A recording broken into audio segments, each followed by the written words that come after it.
Aurel Hermansyah dan Atta Halilintar sudah dapat lampu hijau dari Krisdayanti, Ashanty hingga Anang. Terus kapan nikah nih? Pertemuan Raffi Ahmad dan Yuni Shara heboh hingga menjadi buah bibir. Lantas benarkah Nagita dan Yuni Shara akan duet dalam kolaps mereka?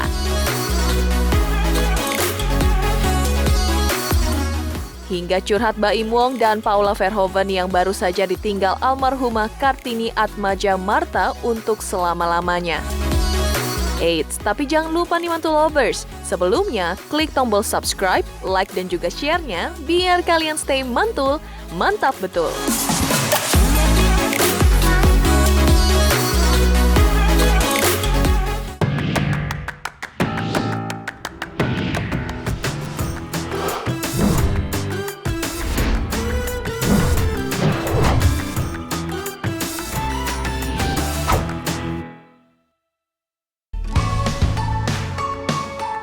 What's up Mantul Lovers? Balik lagi bareng infotainment paling update seantero YouTube nih.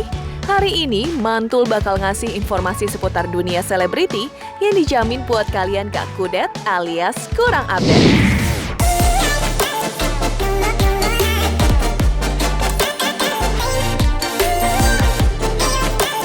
Mantul Lovers, ada kabar hot nih seputar asmara Atta Halilintar dan Aurel Hermansyah. Ya, meskipun sang raja YouTuber nggak pernah menyatakan kalau mereka pacaran, tapi kelihatan jelas ya Mantul Lovers bahwa keduanya nggak main-main. Bahkan hubungan keduanya mendapatkan dukungan loh dari ibu kandung Aurel yakni Krisdayanti. Kira-kira support seperti apa sih yang disampaikan KD melihat putrinya ingin melenggang ke jenjang yang lebih serius dengan Atta Halilintar? Respon saya sebagai orang tua namanya putra-putri saya ini sudah beranjak dewasa, gitu ya. Jadi pasti mereka sudah punya kedaulatan akan tubuh mereka sendiri, diri mereka sendiri. Dan apapun pilihan anak-anak, baik itu pendidikan dan juga dengan siapa mereka berteman, itu saya harus respect dan hormati. Nah, jadi saya pun langsung tanya sama Aurel bagaimana hubungan yang didengungkan orang bahwa Aurel ada hubungan khusus dengan Atta Halilintar. Ya saya bilang pokoknya apapun baik-baik saja kalian tetap menjadi anak muda yang keren, anak muda yang menjadi inspirasi buat kaum muda yang lain.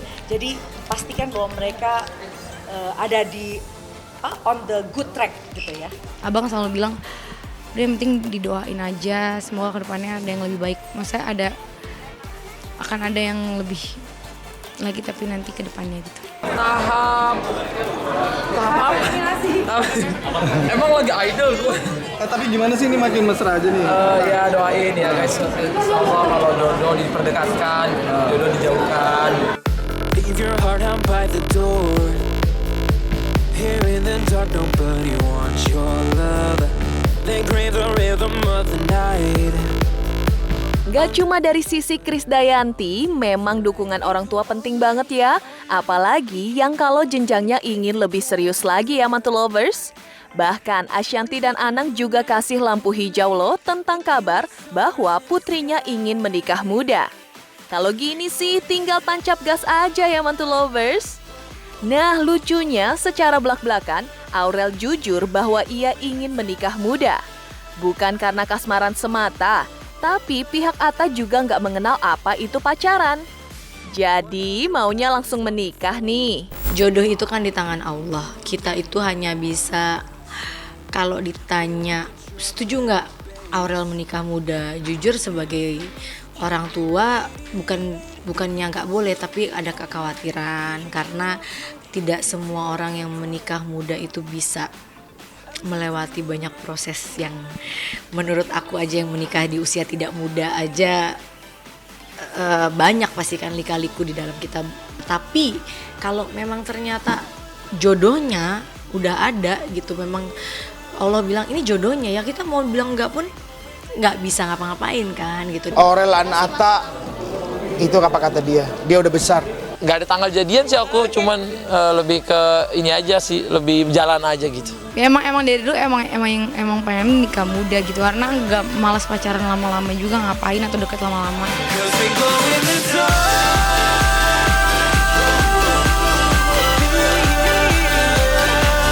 Memang Aurel yang kini beranjak usia 22 tahun sudah bukan anak-anak lagi ya Mantul Lovers. Semua keputusannya sudah dianggap bijak sebagai orang dewasa. Gak cuma tentang hubungannya dengan Atta nih. 10 tahun menghabiskan waktu bersama, Ashanti juga melihat banyak perubahan dari Aurel. Kini, akhir-akhir ini nih, Aurel justru lebih dominan tampil berhijab loh. Terbilang cukup kontras dengan dulunya sebelum serius menjalin hubungan dengan Atta. Benarkah ini semua karena Atta atau justru keinginan Aurel sendiri ya?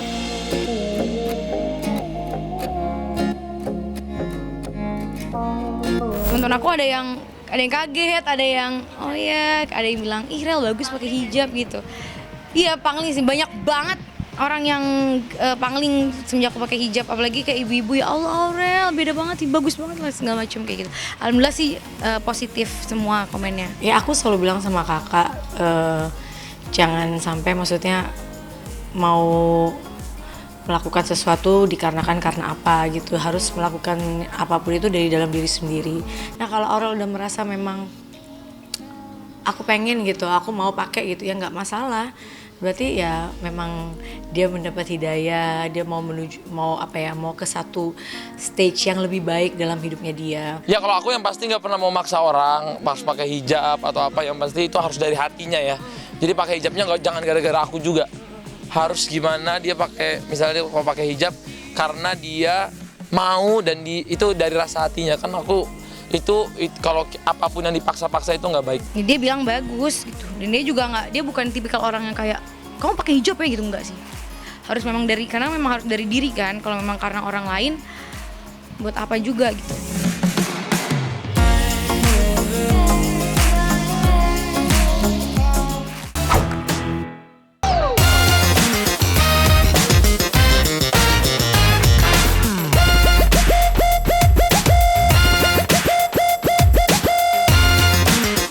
Krisdayanti memberi respect atas hubungan putri kandungnya Aurel Hermansyah dengan Atta Halilintar. Lain cerita nih dengan kakak kandungnya Yuni Shara yang beberapa waktu lalu kembali dipertemukan dengan sang mantan Raffi Ahmad.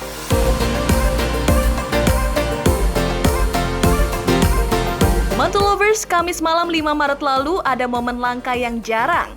Sekitar 8 tahun lalu hubungannya dengan sang mantan kandas, secara mengejutkan Raffi Ahmad kembali ketemu Yuni Shara Mantul Lovers. Raffi yang kala itu melihat Yuni langsung spontan manggil gitu aja. Dan alhasil Yuni Shara sambut panggilan Raffi tersebut dan langsung meraih kepala suami Nagita Slavina itu. Tingkah Yuni Shara dan Raffi yang agak canggung tentu jadi perhatian netizen. Apalagi kini Raffi sudah punya istri dan anak. Di mana ada gula, di situ ada semut. Usut punya usut, Yuni Shara jadi bulian netizen setelah pertemuan tersebut loh. Namun sikap dewasa Yuni membuatnya tetap tenang dan mengatakan bahwa ia mengenal keluarga Gigi dengan baik. Terlebih ia tipikal wanita yang ogah balikan sama mantan. Iya, aku mau. Kolek. Ya udah, kita kolek. Nyanyi sama Nagita bagus pasti. Itu aja. Jadi ketemu sebentar, saya habis selesai dia acara live, udah saya pulang juga nggak ada apa-apa, tapi rame banget kayaknya. Terus saya sempat baca cacian-cacian yang sebenarnya lucu banget ini orang-orang. Aku pikir gini nih, kayak ketakutan gitu loh, kayak ketakutan begitu saya silaturahmi. Kayaknya orang silaturahmi biasa deh ya. Kalau orang-orang yang lain juga biasa. Raffi ketemu dengan mantan-mantannya biasa. Kenapa saya jadi kayaknya heboh banget gitu. Saya kan udah 8 tahun nggak ketemu Raffi. Terus itu sebenarnya lama banget gitu. Terus ketemu, jadi baik, sehat. Gimana? Udah kenal juga udah lama Mbak. Jadi nggak ada yang sesuatu yang diberlebihkan sih sebenarnya. Ya silaturahmi kan sama siapa aja. Gak dipungkiri meski 8 tahun telah berlalu, kenangan cinta terpaut usia antara Raffi dan Yuni Shara punya tempat tersendiri nih. Terlihat begitu akrab kala bertemu, memang reuni dengan mantan agak sensitif gimana gitu ya mantu lovers? Menanggapi pertemuan tersebut, kira-kira Gigi cemburu nggak ya? Lantas benarkah akan ada duet Nagita dan Yuni Shara dalam kolaps mereka nantinya? Mau duet sama Yuni Shara katanya. Gimana kalau nggak ada di album ini? Berarti next project ya? Ya kalau kita mau collab sama siapa aja lah. Kita kan punya acara Rans Musik, collab sama siapa aja ya nggak masalah. Sama siapa aja, kita sih biasanya selama ini kalau di Rans Musik, di YouTube itu collab sama siapa aja. Kadang-kadang ada teman-teman yang butuh promo apa segala macam, semuanya sih bisa sama siapa aja.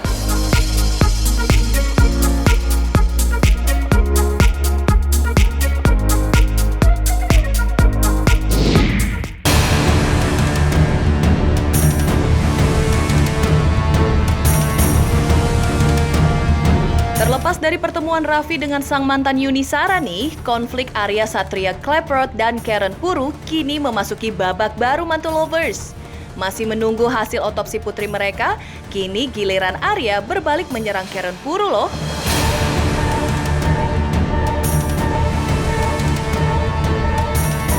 Mantu lovers, belum selesai hasil otopsi dari perkara wafatnya putri Karen Puru, Zefania Karina, perseteruan suami istri yang hendak bercerai tersebut memasuki lembaran baru. Beberapa hari lalu, Arya terlihat membuat laporan di Polres Metro Jakarta Selatan nih. Blak-blakan tentang pasal 284 KUHP tentang perzinahan, Arya bongkar aib rumah tangganya yang digadang menjadi penyebab Arya ingin cerai dan pergi bersama putrinya hingga akhirnya peristiwa naas kematian putrinya terjadi. Lantas gimana ya mantu lovers tanggapan pihak Karen atas pelaporan yang dibuat Arya?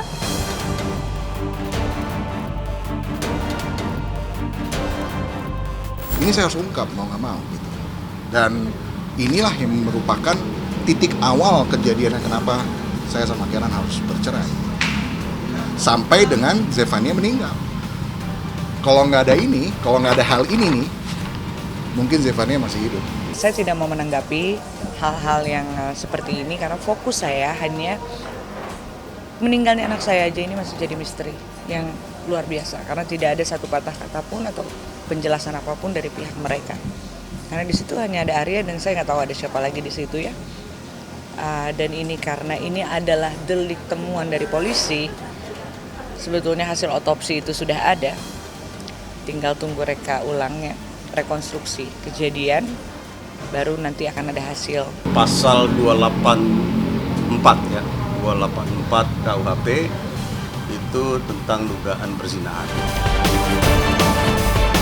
Laporan yang dilakukan oleh Arya sama lawyernya itu saya sudah tahu lama. Ini berita basi, jujur aja saya ngomong ini. Ya pada saat itu saya tidak mau bicara. Kenapa? Karena saya pikir ngapain sih? Ya kan kita mesti membicarakan hal-hal yang nggak penting. Jadi sebetulnya laporan yang dibuat bahwa Mbak Karen berzina ini satu bargaining yang sudah pernah ditawarkan ke saya. Ini biar teman-teman tahu. Jadi ini bukan berita baru, ini berita basi untuk saya gitu. Gak ada angin, gak ada hujan, Arya berbalik melaporkan Karen hingga membongkar akar permasalahan di tengah penantian hasil otopsi jenazah putrinya. Alhasil banyak deh yang beranggapan bahwa Arya tegas melakukan serangan balik lantaran merasa pihak Karen selalu diuntungkan. Sebaliknya, pihak Karen juga nggak diam aja mantu lovers. Kuasa hukum Karen justru menegaskan ia bersama Karen sabar menunggu dan sudah mempersiapkan bom waktu untuk melawan Arya. Waduh, rahasia apa ya yang tersimpan di balik bom waktu tersebut? Hari ini kami datang ke Polres untuk salah satunya yang utama adalah mencari keadilan ya. Mencari keadilan karena ada suatu hal yang menurut kami merupakan suatu tindak pidana. Itulah yang kami tadi konsultasikan dan kami sudah juga membuka laporan ya. Jadi intinya Arya di sini adalah sebagai korban dan mencari keadilan untuk selanjutnya polisi akan menentukan ke depannya itu seperti apa, apakah dugaan tindak pidana yang dilaporkan itu memenuhi unsur sehingga nanti bisa ditetapkan tersangkanya atau sebaliknya seperti apa, ya kita tunggu aja nanti hasil penyidikan seperti apa. Saya yang paling penting buat saya hanya kebenaran tentang anak saya, itu aja dulu. Saya nggak mau berkomentar untuk yang lain-lainnya dulu. Yang penting teman-teman media tolong kawal proses hukum juga dari Zefania. Itu yang paling penting untuk saya. Ya silakan saja gitu loh. Tapi saya kasih tahu sama teman-teman, saya juga punya bom waktu untuk Arya. Dan nanti saatnya begitu kita udah buat LP baru saya beberkan nanti.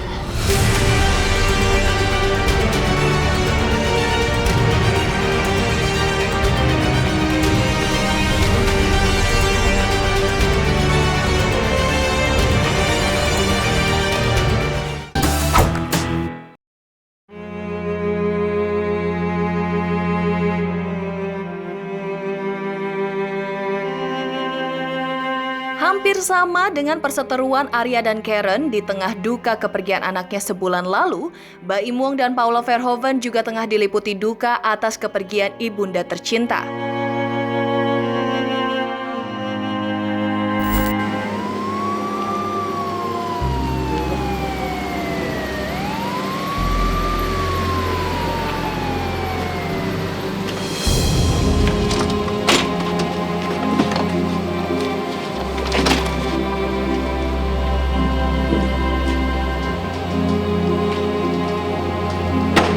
Mantul Lovers, Jumat 6 Maret lalu, kabar duka datang dari keluarga Baim Wong. Ia dan sang istri menghantar kepulangan ibunda menghadap sang pencipta. Wafat di usia 73 pukul 22:05, almarhumah Kartini Marta Atmaja yang merupakan ibunda Baim Wong dimakamkan di tempat pemakaman umum Sirna Sari Rawa Mekar, Kabupaten Purwakarta, Jawa Barat. Melepas kepergian orang tercinta memang sulit, terutama bagi Baim sendiri.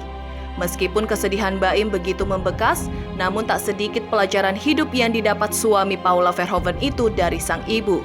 Serpihan kenangan dan nilai kehidupan yang diperoleh Baim dari sang ibunda tercinta semasa hidupnya.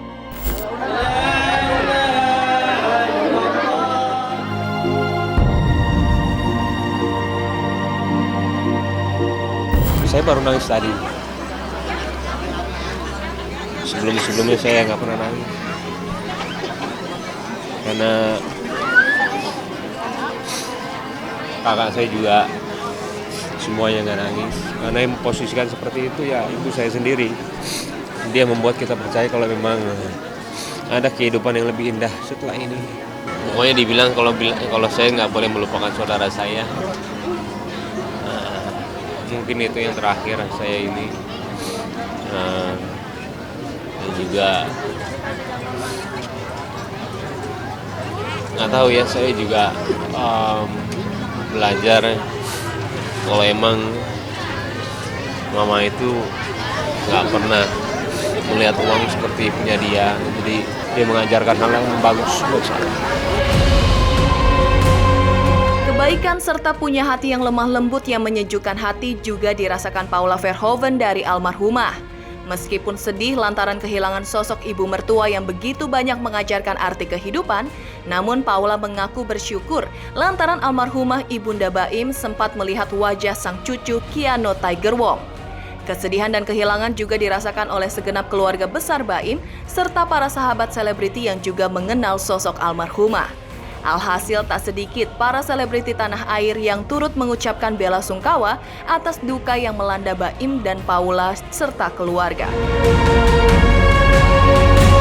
Pasti kehilangan ya, tapi alhamdulillah banget sih mama udah udah punya kesempatan sama cucunya, terus kayak gitu. Waktu kita nikah juga sehat banget, jadi kayak walaupun saya perkenalannya singkat tapi semuanya itu indah sama orang yang baik. Doanya aja. Pak almarhumah orang yang baik banget, lemah lembut dan segala macam. Jadi insya Allah dapat semoga meninggalin husnul khatimah, diterima di sisi Allah. Kita doain aja yang terbaik untuk beliau gitu. Semoga ditaruh di surganya Allah insya Allah. Mudah-mudahan beliau husnul khatimah, diterima segala pahalanya, diampuni segala dosanya, kemudian ditempatkan di sisi Allah menjadi seorang ahli surga bersama orang-orang mukmin. Amin. Semoga keluarga yang ditinggalkan diberi ketabahan dan kesabaran, dan semoga sudah diterima di sisi Allah SWT. Amin ya rabbal alamin. bisa semua orang doain mama ya. Semoga semua amal ibadahnya diterima, terus dia juga jadi lebih bahagia di kehidupan sana. Karena memang kita percaya kalau memang ada kehidupan setelah dunia.